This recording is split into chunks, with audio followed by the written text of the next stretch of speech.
again, everyone, and welcome to episode 9 of By the Time We Get to Phoenix, Our View from the Back Seat. And I'm joined today by someone who had a view from the back window as a little child as we went to Phoenix, and that's my brother Kyle. Kyle, how are you? Yeah, good, Brian. Good to be here again. Enjoy doing these. And I'm very happy you're here. I prefer not to do them solo. I prefer to have a family member with me. Some people would rather not be on the mic, and I can understand that. That's perfectly acceptable. So I even have trouble getting Patty to be on with me. But you are always willing and able, and I'm hoping to get others on. So that's without a mic for Patty. Exactly. Well, she needs a mic because she's very soft-spoken, but I want to try to improve my time management. As some of you recall, the last time I spoke publicly, I was really at my dad's funeral, and I went just slightly over time, according to my brother Jeff. But I want to continue a little bit, and I'm going to let Kyle sort of give the agenda for today, but I want to continue with our family names. One of our last episodes, which was episode 7, we talked about names and how our parents named us and where those origins are. And doing more research, our grandmother, Clara Fleming Butterman, her middle name was Irene, which I find very ironic. I don't know if you want to make any comment on that at all. Well, one of our sister-in-laws is named Irene. But it's funny how that came about. And one of our great-grandparents was named Josephine. That's correct. And after our mother passed, one of our dad's friend for the last few years of her life and most of her name was Josephine. So it's funny how those names repeat themselves like that. But yeah, our sister-in-law is named Irene. That's correct. Our grandfather had a very unusual name. His name was Ora Elmer Butterman. Now, I don't think there's anybody in the history of the world who has the full name of Ora Elmer Butterman. So I thought that was very interesting. And Clara Irene Fleming Butterman, they were married, and I find this interesting. It's going to be 100 years coming up this February, be the 100th anniversary. They were married February 16th, 1924, and of course that's a little significant because it's 100 years, and Patty and I were married on February 14th. So that was very interesting. And I also didn't realize, but Grandma Butterman was a little bit older than Grandpa Butterman. She was born October 26th, 1903. Grandpa was born on January 5th, 1904. So he was a little bit older. There's a history really in the Butterman family, unfortunately, where some do not live very long. Our mother died at 68. Grandpa died at 69. Merle died at 65, I believe. Dick died also very young. But one thing I want to talk about with you, staying on our theme of Phoenix, and I want to get your take on this. This is kind of serious. Our mother moved to Phoenix in 1973, July, I believe, around the time you turned 2, knowing that her dad had terminal cancer. And I remember coming home, we were all out for a family gathering. I forget where we went, 50 years ago this year. And we were kind of behind going in. Mom went in first, and we came in. And you don't remember probably because you were only 2 years old. Mom was sitting in the chair right in front of the front door crying because Dallas had just told her that her father passed away. I'd love to hear your comments on that. Yep, so that within roughly about a month of us going out to Phoenix, he passed. We moved out there in July. She passed in August. And her and I were the only ones, I believe, to go back for the funeral. She took me back to Ohio for his funeral and so on. And I remember maybe just a couple of bits and pieces of that because we flew on a 747 both ways, and I got a ton of attention. I remember her telling me that. But yeah, we flew back to be in the funeral, and trying to think what else. I mean, it was significant to the fact that we were the only two that went back. I don't know if Dad and you guys went back or not, because, I mean, I was too young, but I don't have a recollection of it. But her and I definitely went back. I would be very surprised if Dad did not go back. That would have been a slap in the face, I would think, of the family. But yeah, Mom didn't think that, obviously not, that we could take care of you, and that was a very good decision. I was 15, Jeff 13, and so on. You were 2. You just turned 2. So Mom literally had 2 plane rides. That one in August. He died August 13th, 1973. And then we moved back semi-permanently, because we kept moving back and forth, in October. So she took another plane ride, and this one was free for the Marion Power Shovel, where we all went on that plane ride, and you probably don't remember that one either. Mm-hmm. So that was very, very interesting. I also want to talk a little bit about my trip that I had very quickly here. It's as I look back on it, it's almost hard to believe, but it's humorous now, but it certainly wasn't humorous at the time. In 2006, Patty and I flew to Vegas, and the reasoning is we wanted to go to the Grand Canyon. That was the first time we had ever been there. Even though our parents drove us to Phoenix several times, and we drove within just really few miles of the Grand Canyon, one of the most famous landmarks in the United States. But Dad never wanted to stop. He was not going to stop. He was going to go to Phoenix, his destination. So I thought, well, I can't have a life where I've lived in Arizona and I don't go to the Grand Canyon. So I went.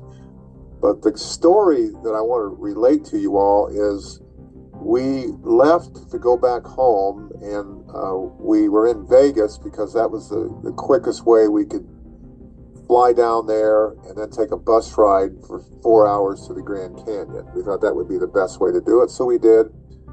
So we took the red eye, which we left about 8 o'clock, 10 o'clock, I can't remember, but it was dark and we were very, very tired. So we wanted to have one final meal before heading back to Ohio. So we went to the buffet, which is what Vegas is known for.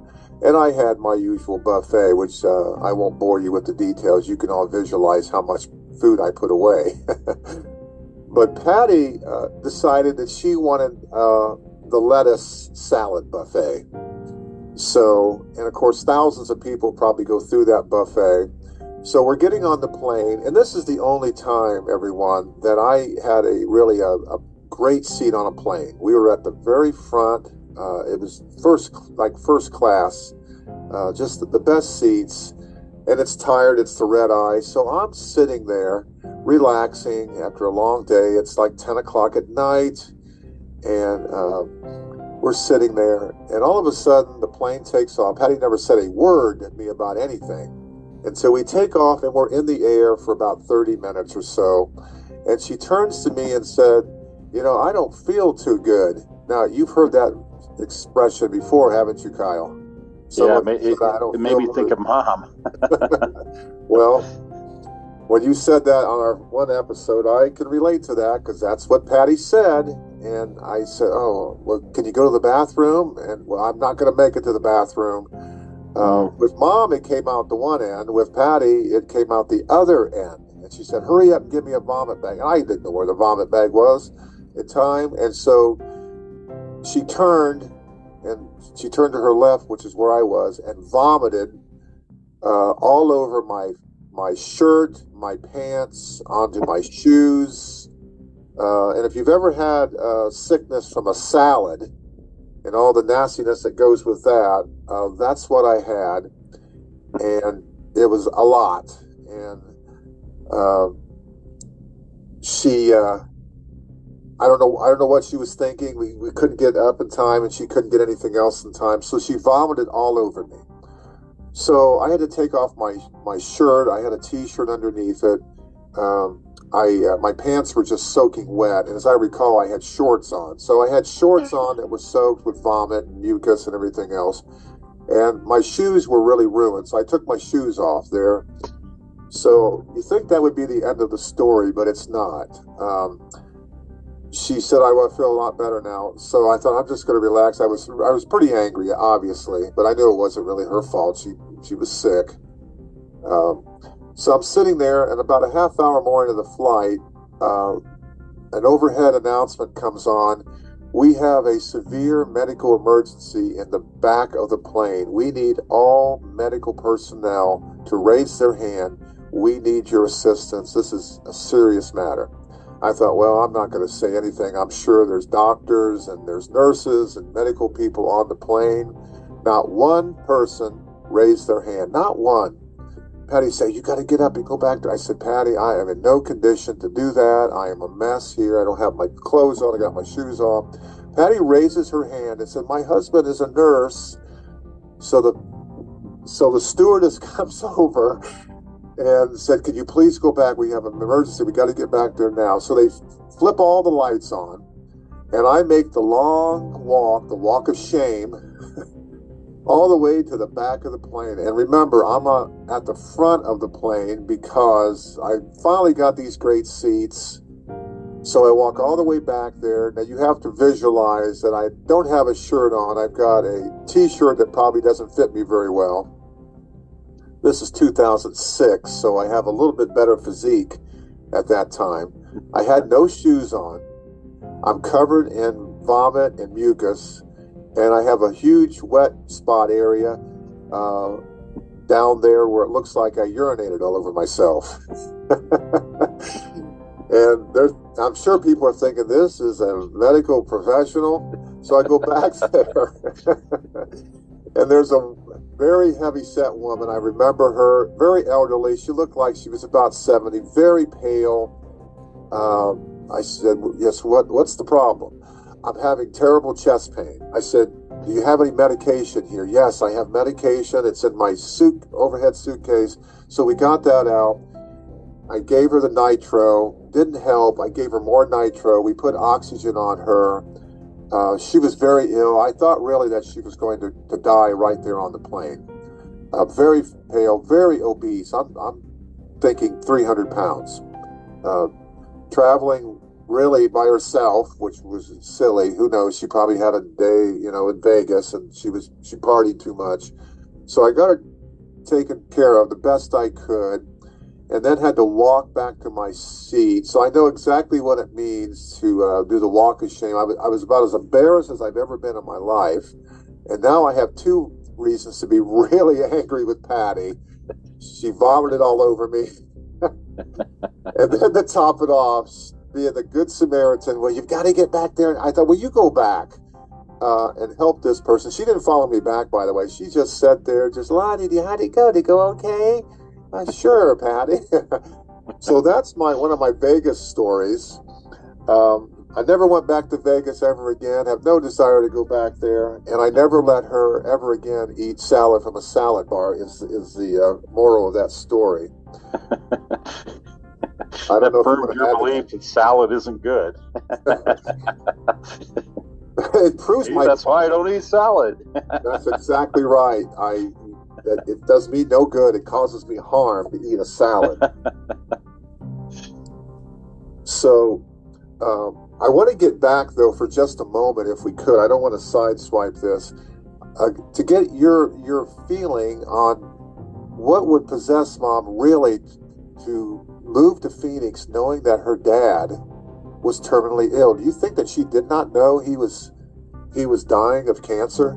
No, she definitely knew because she brought it up to Dad. But I think it supports our story that there was just this almost a blind obsession that Phoenix was the the promised land, and no matter what, they were going to get there. I think it supports that belief because, like you said, on the drive out, there was not going to be any stop. There was no diversion away from getting there. And I think it almost as if life was the same way. This is our destiny, and nothing's getting in the way of it. Because she felt horrible that she wasn't there when her dad passed. Yeah, I remember her vividly. August 13th. You were just had a birthday a month before, and there's that number 13 again. Of course, exactly. Yeah. I was born on the 13th. You were. She was just devastated, and I don't know. I remember hearing later that Dallas kind of blurted it out, but if you think about it, I mean, what else could he do? He didn't want to hem and haw around. He had to say it. I don't remember Dad being real comforting to Mom at that time. I don't know if that was one of his strong suits. But it happened, and, I always said they were looking for something that life wasn't giving them, and they kept searching. And, of course, later on, her search got more of a spiritual realm, and I'm glad it did. And also with Dad, they seemed more at peace later. They didn't have any regrets at that time. If you'd ever asked that, in fact, I have him on tape. I said, Dad, do you have any regrets? I have no regrets, nothing. I would not do anything different, which I think is very interesting. He has no regrets. He lived his life the way he could. And as I recall, a podcast I did with Jeff said the same thing. No regrets. You live life. You take what you take. You give what you give. And that's the way it is. It shapes and makes you who you are. Now, me, conversely, I have a lot of regrets. I have a ton of regrets. I have to work on that every single day. And Patty often will say, how can you have regrets when you have a doctorate? Well, I don't look at it that way. I mean, that's a negative. I think that's one of my negatives, that I do that. I'm learning now to really appreciate my life. I really appreciate my family, my brothers, my great sons and my granddaughters and grandsons. I feel very, very blessed. So I'm going through a process now where I'm really feeling that. I don't know how you feel about your life. You've done a lot. Whether you have taken that struggle that Mom and Dad did with not having any regrets. No, I don't think of it that. I don't think of it that way, or at least try not to. The one lesson from Dad, and I've said about this before, he's the one and only person I'm aware of that did nothing to lengthen his life, to add to his longevity. No. Yet he lived to be almost 86 years old.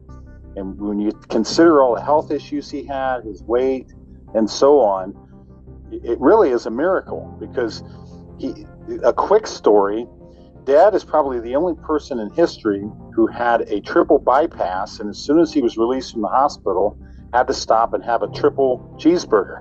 Yep. And that was just who he was. So when you say that he has no regrets, I can attest to that. I've spent a lot of time with Dad through the years and had a lot of good one-on-one conversations, and not once did a sentence ever start out with, I wish I would have. It wasn't in his vocabulary. No, and conversely, our mother had a lot of regrets. She fretted and worried about everything, it seems like, probably to her demise. And I've kind of taken over that mantle. You always say, we either really, really favor our dad or our mother. I mean, I know there's a mixture there. Jeff, it seems like, demeanor-wise, favors Mom. So does Rick. Randy really favors Dad big time. You probably toward Mom a little bit. Yeah. I know, Dad lived with you for a while, and I was close to him. He would drive me absolutely batty. And I remember one time I got a phone call from Jeff, and he said, you know what, you just have to let that go. He doesn't have many years left. Why don't you go ahead and just overlook him and overlook the things and live for the moment. I remember that phone call, And I said, you know what, I'm not doing it. Then I thought, I am going to do it. So I appreciate Jeff making that phone call and saying that. He was right. Dad had maybe a year left. And we did enjoy, what he brought to the table. But he was so unique. I remember one time late in his life, because he loved to eat. He just enjoyed, you talk about enjoying buffets, he did. And of course, I took over that as well. But he had the habit, we would take him out to eat to really nice restaurants or Chinese. And I'd say, Dad, get whatever you want, anything on the main entree. Every single time, the last couple of years of his life, he would go to the dessert bar. He would eat dessert first. Yeah. And it would make me so furious. It's like, you can have that last. The only guy I know of who starts off with a dessert and ends it with the main course. He was just that kind of guy, and that sort of thing just really just got on my nerves, something awful. Looking back now, I can laugh at it, which does prove that I've been able to change. I know I have a lot to be regretful for the way I was growing up as a kid. I was not very, very great with my brothers at times, and I even tell my students, they always say, you're such you're so kind, and you're such a good person. I said, well, my brothers growing up wouldn't think that. I was really a pretty lousy person. Oh, we just can't see that. I said, well, I could see it. I lived it. How did you change? Well, the only way you can really change in that regard is to put God in your life, which is what I've done, and tried to live my life the way I should now. But Brian, I'll chime in on that. I know you always say brothers. I mean, it's easier, but that's not my experience with you, because we had a different dynamic. When I was little, you were one of my caretakers, and then as I got older, you and I did things together. We always have.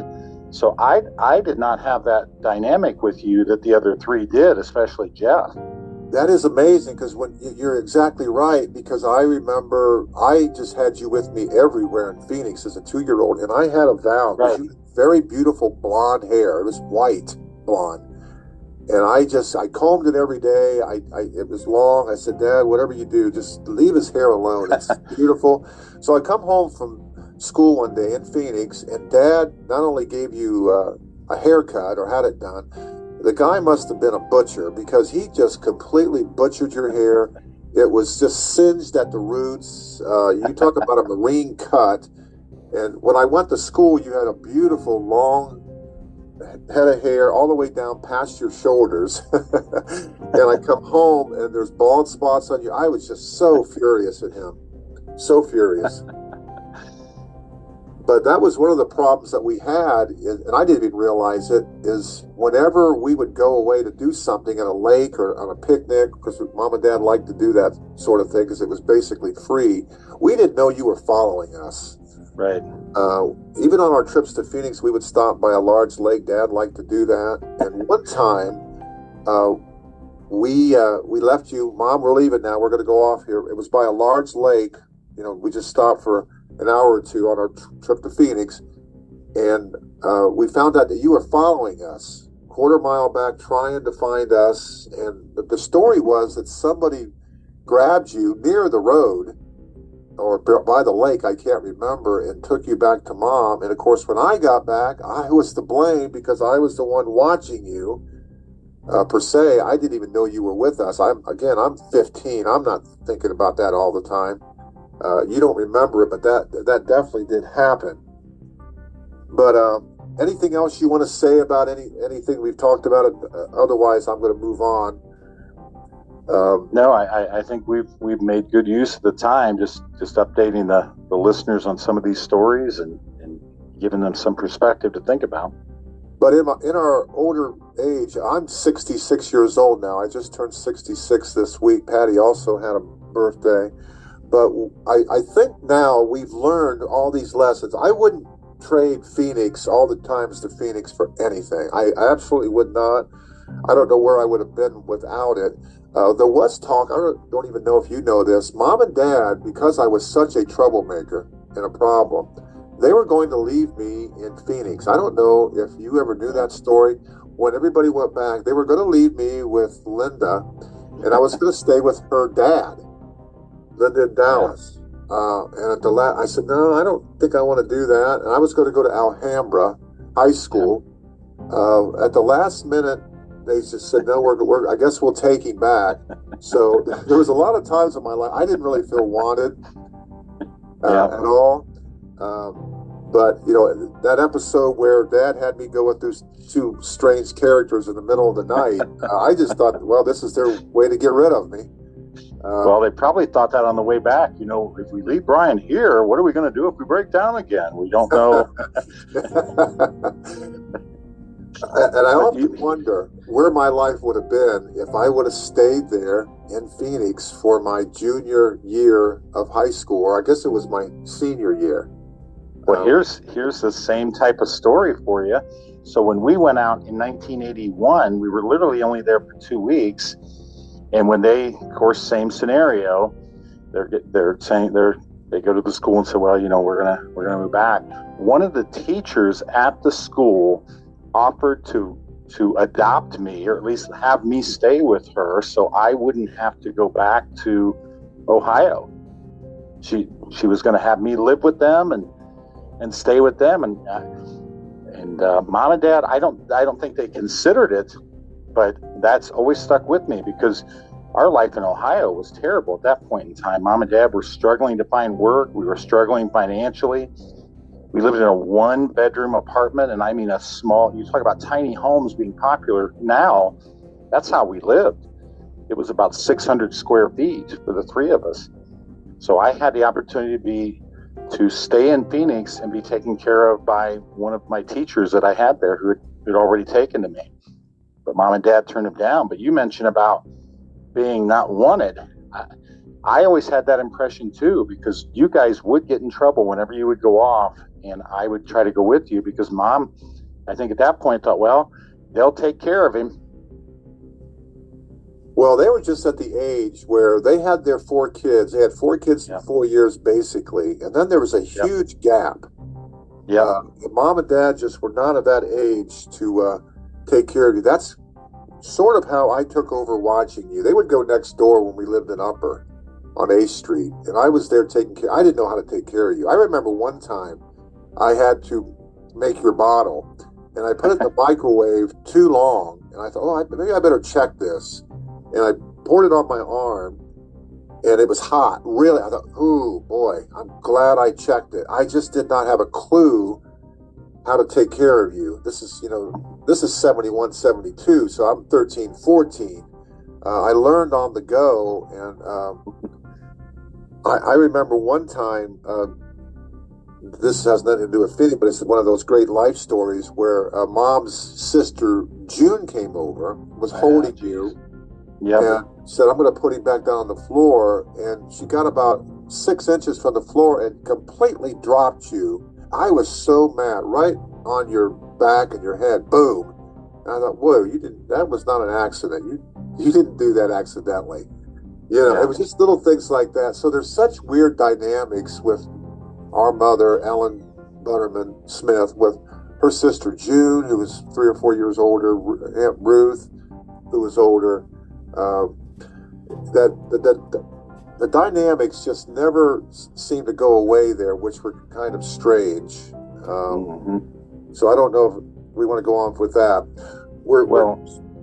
Go ahead. How are we doing on time? Because I was going to say, you know, what I hope the listeners start to get the feel of is none of these situations, the overall dynamic, it's not a simple situation. There's for people that you might look at and say, oh, these are pretty simple people. It's a very complex dynamic between individuals. Each person has a lot of complexity, and there's a lot there to really dig into. And I feel like with each of our stories and each we tell, we're giving you little bits and pieces, but it's a very complicated puzzle to put back together. Very much so. And Mom and Dad were searching outwardly. We now, as adults, the brothers, and I think even our mates that we choose kind of help us with that. We search inwardly. I think that's the reason why you got so many degrees. You know, Jeff we really consider him to be the thinker of our family, although all of you guys are so bright, just incredibly bright, charismatic, and real achievers on your jobs and so forth. Where I've really been someone who struggled, and I thought the only way I can really succeed is just to keep getting degrees. And then you still can't find happiness, by the way, from just a degree. So for me, it's a spiritual journey now, which I'm the happiest I've ever been. But I do think back on, I wish Mom and Dad could have found that peace that they were looking for. You said on a previous episode that it's a wonder that we did not go into a crime situation or real tragic situations with us. Agreed, because if you do any studying on stories or backgrounds of criminals, career criminals, they typically have some of the components of their upbringing that we do. But I think there was enough of a persistence there with our parents. I think DNA is a factor as well to accomplish, because if you look at our family history, there's quite a bit of accomplishment throughout the different generations and different branches. And I suspect some of that is what saved us. It had to have been. It had to have been that way. So we really worked on honing our skill. We didn't realize at the time all the fights that we had and the arguments, but our communication skills were honed from that, and our skills to figure things out and to try to work doing better in school. Because one thing Mom did do, she looked at those grade cards and she made sure that we were really focused on that. And also, going from school to school in Phoenix to Marion to Upper, we were always the new kid on the block, the new person in the school. So we had to have incredible focus, how to make friends, how to prove ourselves by making the team on whatever it was. So that really developed our focus. But all the fights and arguments we had, we were very competitive. I remember we were competitive growing up about everything. We would make up games how to beat each other. We did it constantly, and we always kept score. That's the thing about the five brothers. We keep score. I remember one time Mom and Dad bought us a bowling kit with little plastic pins and balls. We kept score on that. We kept score on all the games they bought us. Believe it or not, I still have a lot of those scores. I have a lot of those things I still have. Jeff and I found a game called All-Star Baseball. And him and I would play that every single day.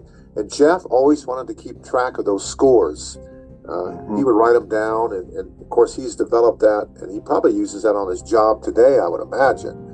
But our childhood, while it was painful, and I know it was painful for Jeff, it's probably made him a tremendous worker on his job.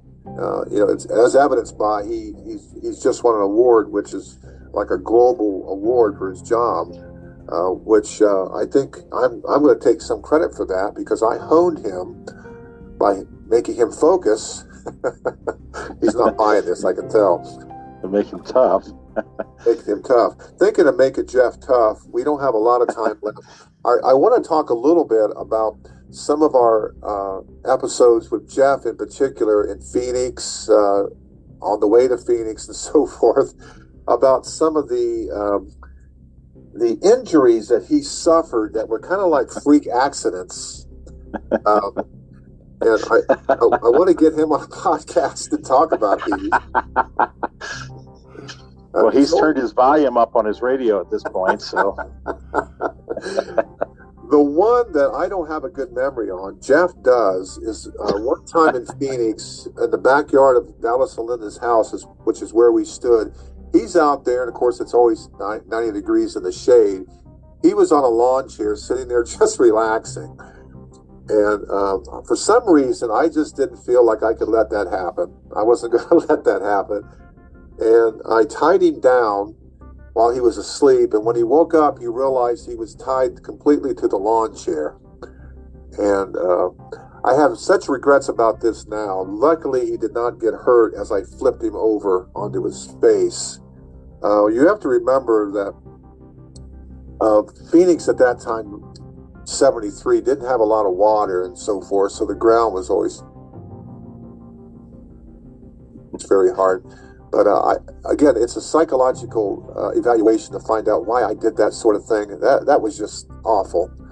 And I'm sure when Marcus did things like that to me, I'm sure I was furious and said, Marcus, where did this come from? But it's sort of things like that drew us close together. I remember so many stories. I don't know if I want to share with anybody, but I'm glad for me in a spiritual realm that I've changed, and I have 4 best friends now that I enjoy being with. And we kind of tease Jeff a little bit, but Jeff really is the one in our family who was the great mind and had concepts. He actually developed the modern fantasy football league, and I'd love him to tell that story sometime. I don't know if he will or not, but and he started that in 1988, where Right. now it's all over the place. If only he would have franchised that. You can imagine, it's one of those things where he didn't do it, but he has no regrets. No regrets. We lived our lives the way we should have, and life is good for everybody now. So we're running out of some time, everyone. So I'm going to let you, Kyle, have the last word. You can take as long as you need to, as we again have another episode of our family and some of the things that we did and went through and looking back on. Well, I think if there's a takeaway from this episode and the others is there have been challenging situations, possibly decisions weren't the right decisions, and it's always easy in hindsight to say they were or they weren't. But, there's a lot of resilience that's behind these stories, and that resilience carries forward. And if there's a lesson, it says you can overcome a lot of things and still have happiness. And a lot of what happiness is a perception of your life. It's not about the possessions or what have you. So I think there's a few lessons to take away from this. The resilience, your perception of happiness, and just realizing that everyone out there has challenges that they're dealing with or that they've gone through. And your choice of how you react to those challenges and how you handle those is really the deciding factor whether you will be happy and successful or not. Well, very well said. Happiness is a choice. And there's an old saying that the 2 most important days of your life are the day you were born and the day you find out why. And I just really believe that the reason we were born is to take care of each other. We're very close now. We're not as close, though, I'll just tell you, in my opinion, as I would like to be. And I think Mom and Dad, looking down from heaven, want us to be closer. So that's why I love doing these podcasts. I know they're not for everybody to be on and speaking in a microphone. I've been doing it for years and years and years. At one time, I had a terrible stutter, and I would talk into a microphone, a cassette tape, when I was 12, 13 years old, and I just kept doing it. So I think that we do learn our lessons. We haven't learned all of our lessons, but I think the key word is what you said, resiliency, resilient.